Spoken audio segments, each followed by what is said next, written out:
Hello students, today we are going to discuss a new chapter, conic section.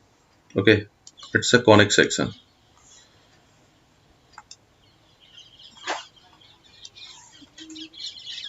In the previous chapter, we have already discussed about the straight line.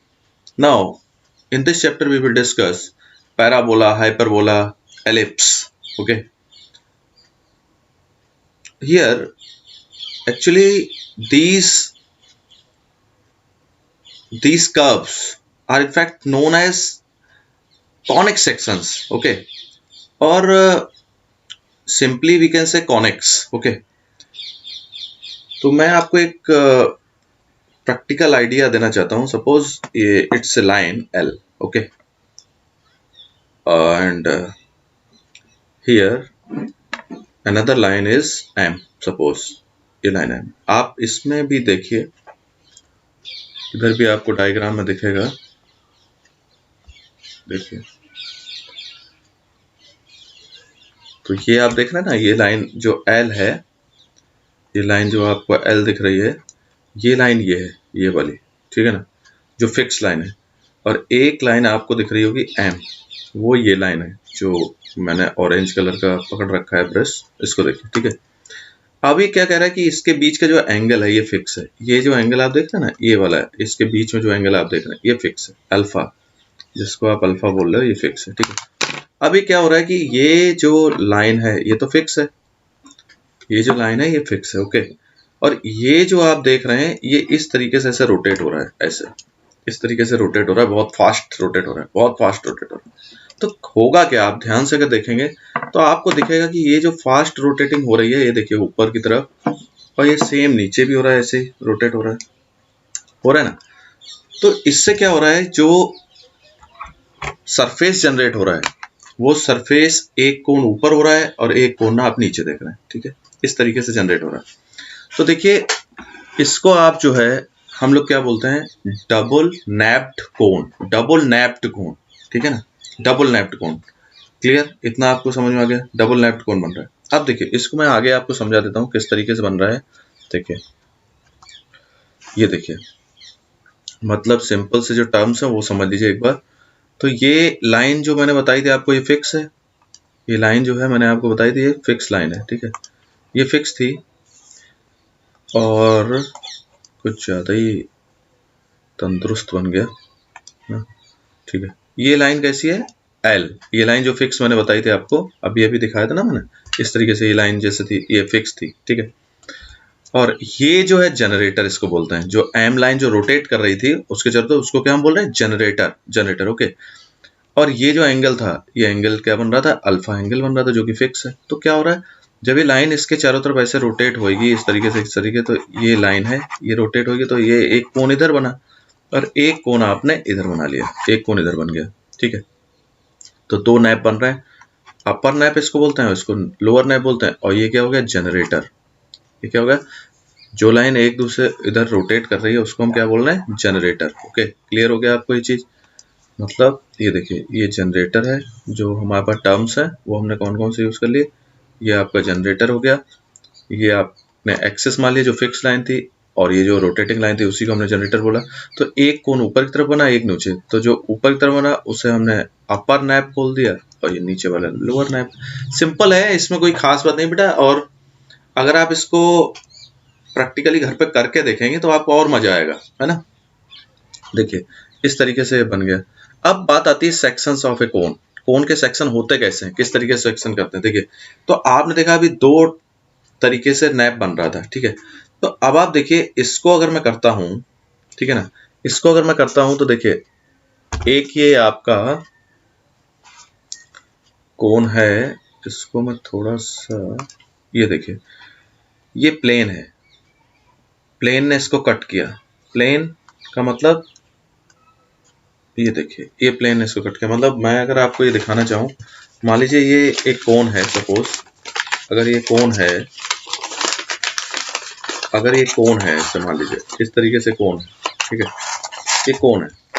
Okay, ये कोन बन रहा है. इसको मैं इस तरीके से काट रहा हूँ.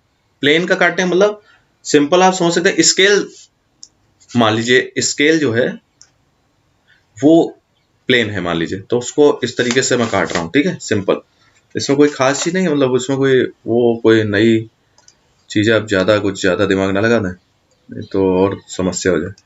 देखिए तो क्या होगा, ये जो आपका जनरेटर है, ये वाली लाइन जो है ये क्या है, इसको मैं जनरेटर बोल रहा हूँ ना, ये क्या है, जनरेटर। ये जो जनरेटर है वो जो फिक्स लाइन है उसके साथ जो एंगल बना रहा है वो अल्फा है। ओके, क्लियर, समझ लीजिए बहुत अच्छे से, इसमें बिल्कुल अच्छे समझिए, बहुत आराम से, बहुत अच्छा चैप्टर है बेटा। मतलब मैं ये कह रहा हूँ ये फिक्स एक्सिस था और ये जो आपने लिया था ये जनरेटर था, जनरेटर का और ये जो फिक्स एक्सिस है इसके बीच का एंगल जो है वो अल्फा था, ठीक है। और अब आप देखिए इसने क्या किया, जब आपका जनरेटर जो बना उसके बाद क्या आया, प्लेन आ गया, प्लेन ने उसको कट किया, ठीक है। तो प्लेन जो है, जो ये वाला प्लेन जो ब्लू कलर से आप देख रहे हैं ये बना हुआ प्लेन है, इसका जो एंगल बन रहा है इसके साथ, मतलब जैसे मैंने अभी आपको कोण दिखाया था, एक जैसे एक कोण है, तो ये इस तरीके से मान लीजिए इसको काट रहा है ऐसे, ये इस तरीके से ऐसे काट रहा है, तो ये जो एंगल बन रहा है, ठीक है ना, जो फिक्स एक्सिस था ना ये, इसके साथ जो ये एंगल बन रहा है प्लेन का, वो एंगल बीटा है, बस इतना ध्यान रखना है। दो चीजें हो गई, अल्फा एंगल कौन सा है और बीटा एंगल कौन सा है, इतना आपको समझ में आ गया। अब देखिए, तो आगे देखिए, अल्फा और बीटा जो दो एंगल हैं उन्हीं पे सारी चीजें अब हमारी डिपेंड करने वाली हैं। क्या डिपेंड करने वाला है, इसको जरा थोड़ा सा समझ लीजिए तो आपको अभी क्लियर हो जाएगा। देखिए सपोज अब जैसे मान लीजिए मैं इस कोण को कट कर रहा हूं, जैसे मैं इस कोण को कट कर रहा हूं, एक प्लेन है, मतलब उससे मैं ऐसे कट कर रहा हूं, तो ऐसा तो जरूरी नहीं कि किस एंगल से मैं कट करूंगा, तो देखिए जो एंगल होगा उसी से ये डिसाइड होगा कि किस तरीके का आपका जो है कॉनिक सेक्शन बन रहा है। देखिए तो जरा डिस्कस कर लेते हैं इसको। अब मान लीजिए बीटा जो है वो 90 है, बीटा 90 है मान लीजिए, बीटा 90 का मतलब क्या हुआ वो मैं आपको अभी समझा देता हूँ एक बार। बीटा 90 का मतलब क्या हुआ, यानी कि ये जो एंगल आप देख रहे हैं ये वाला एंगल, ये जो बीटा है, मैं अच्छे से दिखा देता हूँ आपको, ये जो आप एंगल देख रहे हैं ना, ये जो बीटा बन रहा था, जो प्लेन जो है कट कर रहा है ना, ये प्लेन गया, ये प्लेन ने ऐसे कट कर दिया, ऐसे कट कर दिया, ठीक है, प्लेन ने इसको ऐसे कट कर दिया, तो ये जो एंगल बन रहा है ना, ये आप देख रहे हैं ये बीटा है। तो ये एंगल मान लीजिए अगर ये प्लेन ऐसे से काट दे, सीधे सीधे ऐसे, सीधा ऐसे काट दे प्लेन, ऐसे काट दे, तो क्या होगा, एक सर्कल बनेगा। मतलब मैं आपको बिल्कुल प्रैक्टिकली बताना चाहता हूँ बेटा, ज्यादा टेंशन नहीं लेना है ना। अगर मैं मान लीजिए इस कोण को ऐसे काट दूं, सीधे सीधे ऐसे, इस तरीके से ऐसे काट दूं, सीधा सीधा सीधा सीधा, तो ये ऊपर जो आपको ये दिखेगा, यहां से मैं जब इसको देखूंगा तो मुझे क्या दिखेगा, सर्कल दिखेगा, ठीक है ना, तो वो सर्कल हो गया। सिंपल सी एक ट्रिक थी, आपने सीख ली, ये सर्कल बन गया, ठीक है। अब देखिए मैं आपको ये बताना चाहता हूँ, ये देखिए इस तरीके से, यहाँ पे देखिए, यहाँ और क्लियर हो जाएगा, ये देखिए इस तरीके का ये आपको डायग्राम दिखेगा, ये मतलब इधर से तो अभी भी थोड़ा सा तिरछा दिख रहा है, लेकिन जब आप ऊपर से देखेंगे, वर्टिकली ऊपर से इसको देखेंगे, तो आपको बिल्कुल अच्छा सर्कल दिखेगा, बिल्कुल बढ़िया, ठीक है। इतना अच्छा तो ये बना भी नहीं है, उससे भी ज्यादा अच्छा दिखेगा, ठीक है। अब देखिए दूसरी चीज क्या है, अब क्या होगा, एलिप्स कब बनता है, एलिप्स बनाने के लिए बेटा क्या होता है, जो बीटा है 90 से कम होना चाहिए, बीटा का जो एंगल है 90 से कम होना चाहिए। 90 से कम का मतलब ये हुआ कि थोड़ा सा तिरछा होगा, और अल्फा से बड़ा होना चाहिए, अल्फा से बड़ा होना चाहिए, जो मतलब अल्फा क्या था ये तो अब क्लियर है ना, अल्फा क्या है, तो तब ये इस तरीके का शेप बनेगा, इस तरीके से ऐसे, ये शेप जो बनेगा, ठीक है, ये शेप आपको बनेगा एलिप्स। आप लोगों के लिए एक एक्टिविटी है, ये जितनी भी सिचुएशन आप पढ़ रहे हैं, जैसे ये ए मैंने बता दी, अब ये बी आप जो पढ़ रहे हैं, तो ये सारी सिचुएशन आपको करके देखनी है इसमें, ठीक है। तो जब आप इसको इस तरीके से काटेंगे तो क्या हमें दिखेगा, एक एलिप्स दिखेगा, ये आपको करके देखना, ठीक है। और बीटा और अल्फा अगर इक्वल हो गए तब क्या होगा, देखिए इस तरीके से होगा, ये देखिए, मतलब ये जो एंगल है, ये अल्फा जो एंगल है, एक बात मैं बता दूं, अल्फा तो फिक्स है, सिर्फ चेंज किस में आ रहा है ये आप समझिए, चेंज सिर्फ बीटा में आ रहा है, ये ध्यान रखिएगा, ठीक है। तो अल्फा तो फिक्स है, अब बीटा जो हमने किया, भाई मैंने आपको पहले ही बताया था, इसको जो आप कट कर रहे हो तो आपका एंगल तो चेंज हो सकता है ना, कभी ज्यादा हो सकता है, कभी कभी ज्यादा इस तरीके से हो सकता है, कभी ऐसा, ठीक है ना। तो इसी पे डिपेंड कर रहा है। अगर मान लीजिए अल्फा बीटा इक्वल हो जाते हैं, देखिए ये थर्ड वाली कंडीशन जो हमारे पास है, ये पहले अल्फा और बीटा इक्वल को डिस्कस कर लेते हैं। अल्फा और बीटा इक्वल है तो क्या बनता है, पैराबोला बनता है। अल्फा बीटा अगर इक्वल है तो देखिए इस तरीके से कटेगा तो ये अल्फा बीटा अगर इक्वल हो गए तो ये इस तरीके की शेप आपको दिख रहा है। ये क्या है? पैराबोला। अच्छा, अभी तो मैं सिर्फ कट करके ये आपको बता रहा हूँ कैसे कैसे शेप बन रहे हैं। अभी हम लोग हर एक टॉपिक पे एक एक एक्सरसाइज है उसको हम लोग अच्छे से डिस्कस करने वाले हैं, ठीक है। अब देखिए बेटा, लास्ट जो बचा है ये बीटा जो है, आप ये देखिए बीटा जो है अल्फा से अब कम हो गया, बीटा अल्फा से कम हो गया, तब क्या होगा?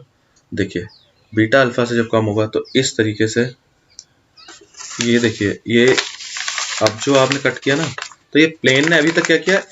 प्लेन अभी तक इधर से ही काट रहा था, अब ये प्लेन ऐसे उसने काटा, प्लेन ने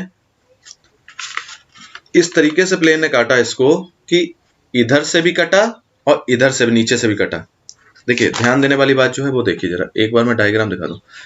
इस डायग्राम को आप देखिए, इसमें देखिए, इस डायग्राम को देखिए, इस डायग्राम को देखिए, तीनों डायग्राम जब आप देखेंगे तो आपको ये पता चलेगा कि भाई ये तो एक ही नैप जो है, मतलब जो ऊपर अपर कोन बन रहा था उसी में सबने काटा। इसमें क्या हुआ? इसमें देखिए दोनों में काटा है, मतलब इधर भी काट रहा है और इधर भी काट रहा है।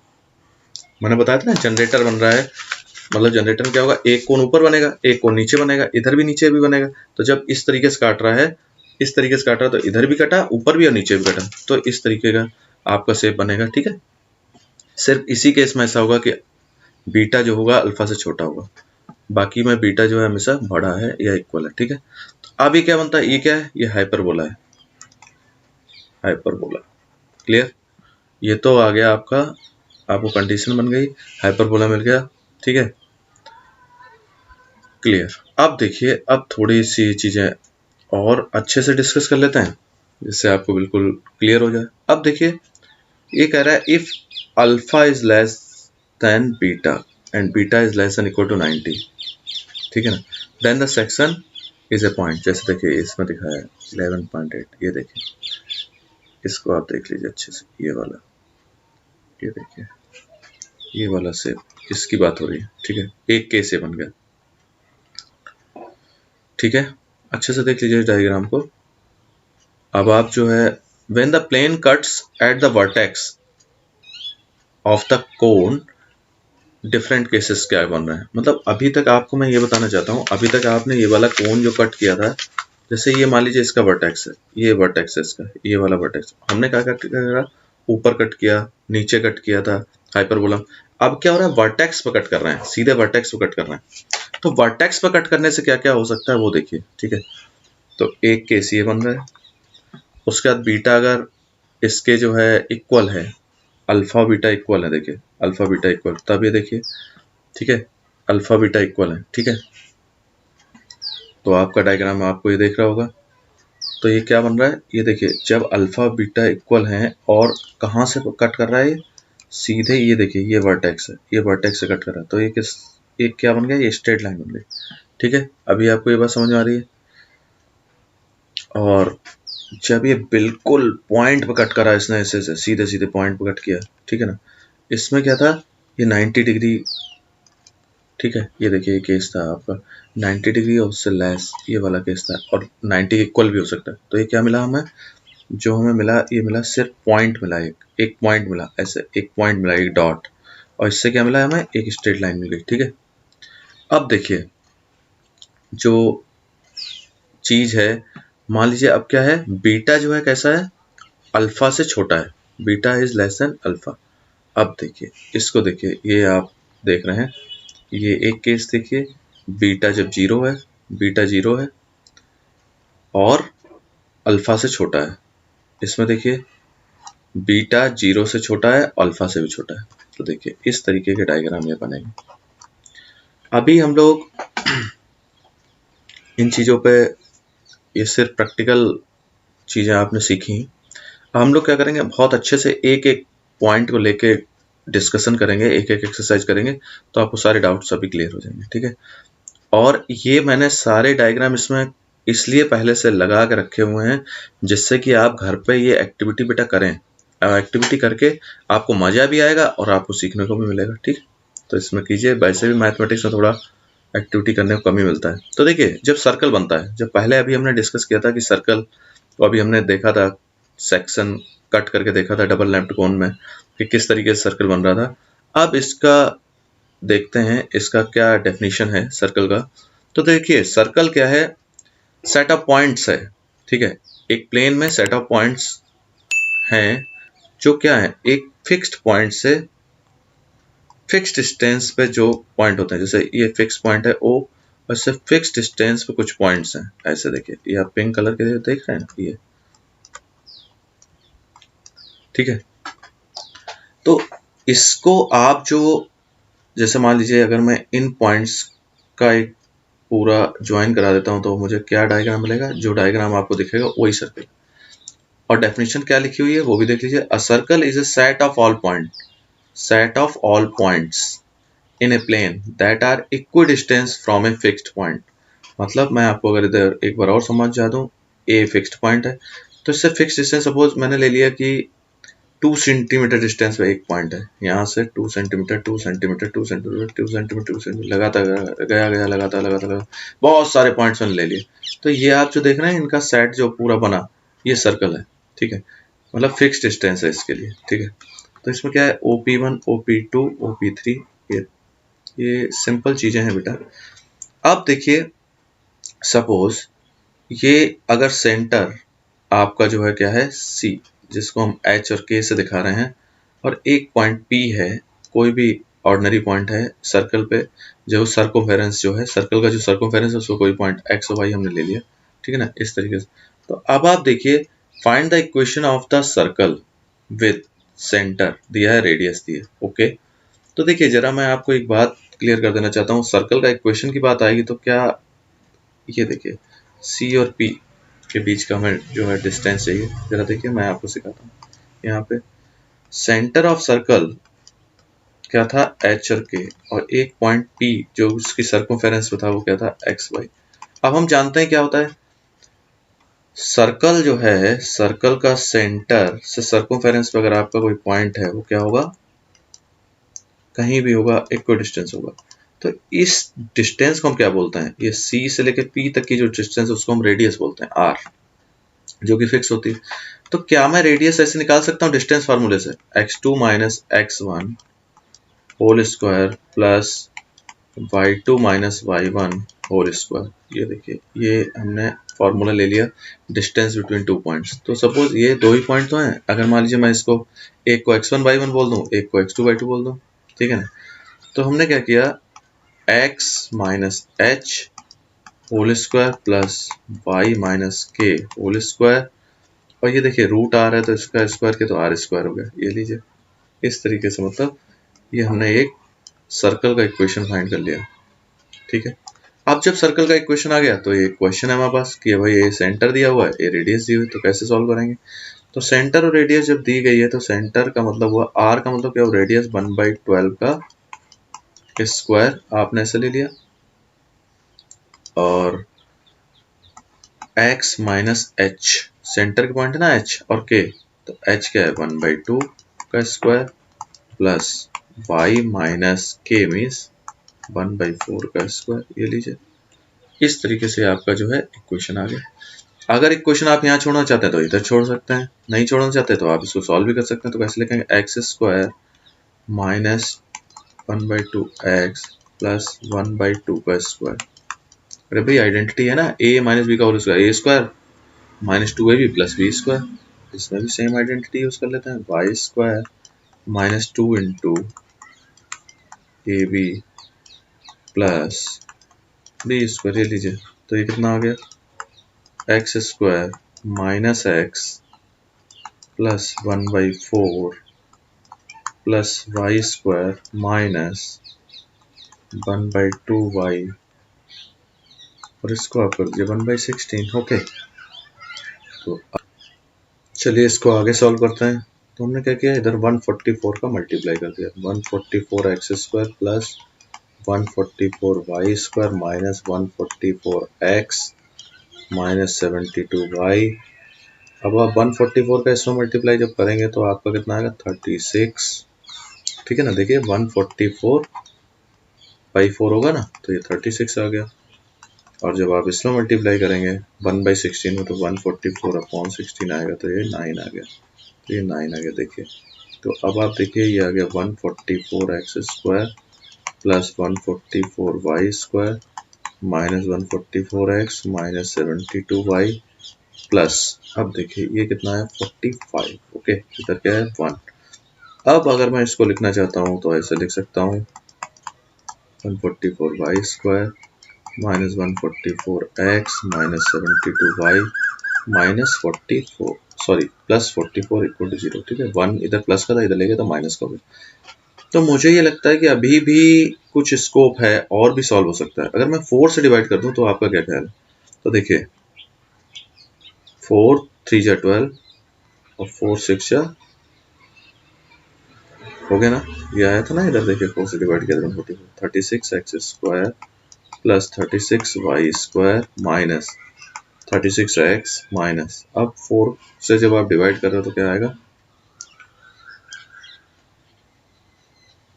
18y plus 11। ये देखिए ये आपका अब जो है फाइनल आंसर ये आ गया। ठीक है, ये आपका फाइनल आंसर है बेटा, ये लीजिए इस तरीके से। ठीक है, चलिए एक क्वेश्चन जो हमें दिख रहा है स्क्रीन पे इसको भी देख लेते हैं भाई सॉल्व करके। क्या करना है, सेंटर दिया हुआ रेडियस दिया सेम है, सेंटर और रेडियस अगर दी है तो हमारे पास तो एक ही तरीका है, x minus h whole square plus y minus k whole square is equal to r square. ठीक है ना, h और k क्या है, सेंटर के आपके पॉइंट्स हैं। तो आप देखिए अगर मैं सेंटर के पॉइंट्स माइनस ए है तो माइनस ए इधर लिखूंगा तो पहले मुझे फर्स्ट स्टेप में ऐसा लिखना नहीं चाहिए डायरेक्ट, और आपको भी नहीं लिखना चाहिए। ठीक है ना, तो इस तरीके से मैंने लिखा और माइनस बी। ठीक है, इसका मैंने स्क्वायर कर दिया इक्वल टू आर स्क्वायर। अब देखिए आर स्क्वायर की जहां तक बात है तो क्यों ना मैं इसी स्टेप में आर स्क्वायर भी लिखूं। तो देखिए मैं लिख देता हूँ आर स्क्वायर। तो आर स्क्वायर जब मैं लिखता हूँ तो आर की जगह मेरे पास क्या है ए स्क्वायर माइनस बी स्क्वायर का स्क्वायर रूट, तो इसका स्क्वायर हो गया। ठीक है, आर का स्क्वायर। तो ये देखिए ये आ गया एक्स प्लस ए का whole square minus minus plus हो गया वाई प्लस बी का होल स्क्वायर, और इसका जब आपने स्क्वायर किया तो a square minus b square. समझ गया ना, रूट से स्क्वायर कैंसिल।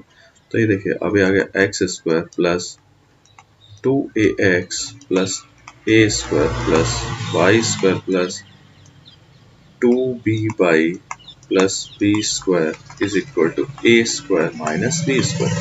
तो देखिए सिंपल है। अब आप अगर इसको करेंगे तो ये क्या होगा, ए स्क्वायर से ए स्क्वायर कैंसिल हो जाएगा, लेकिन बी स्क्वायर से बी स्क्वायर कैंसिल नहीं होगा। जल्दी में आप ऐसा ना करिएगा कि इसको भी कैंसिल करना। ठीक है बेटा, तो देखिए x square plus 2ax plus 2by plus 2b square is equal to 0।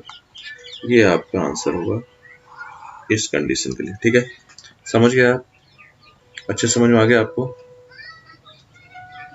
तो बेटा आज के लिए इतना ही है। आप लोग जो है अच्छे से तैयारी करते रहिए, व्यस्त रहिए, मस्त रहिए। बाकी अगले जो वीडियोस होंगे उसमें हम लोग बाकी की प्रैक्टिस करेंगे। Okay, thank you.